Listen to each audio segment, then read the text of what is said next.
Maanta waxaan rabaa inaan niila wadaago faa'iidooyinka caafimaad ee laga helo qaraha iyo dhibaatooyinka.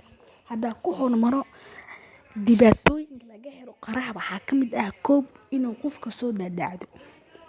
Hadda maanta qaro cuntid adigoo maanta oo dhan soomneed haddii aad ku anfurtid waxaa laga yaabaa inaad soo daadacdid.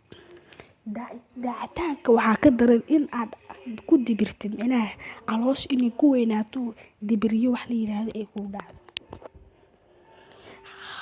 Qaraha wuxuu leeyahay halkaas khasaaro laakiin qaraha waxaa badan faa'iidooyinka laga helo. Koow waxaa ka mid ah qaraha wuxuu jirka siiyaa dheelitirnaan. Dheelitirnaan waxaa ka wada cuntada kaa maqneed ayuu qaraha siiyaa.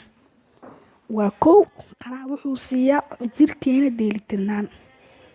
Haddaan lambarka labaad ee faa'iidooyinka qaraha laga helo haddaan kuu sheego qaraha wuxuu jirkeena ayuu qooyaa macnaha jirkeena ayuu qooyaa.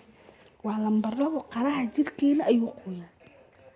Lambarka saddexaad ee laga helo faa'iidooyinka qaraha waxaa ka mid ah qaraha in uu ku jiro fitamiino badan.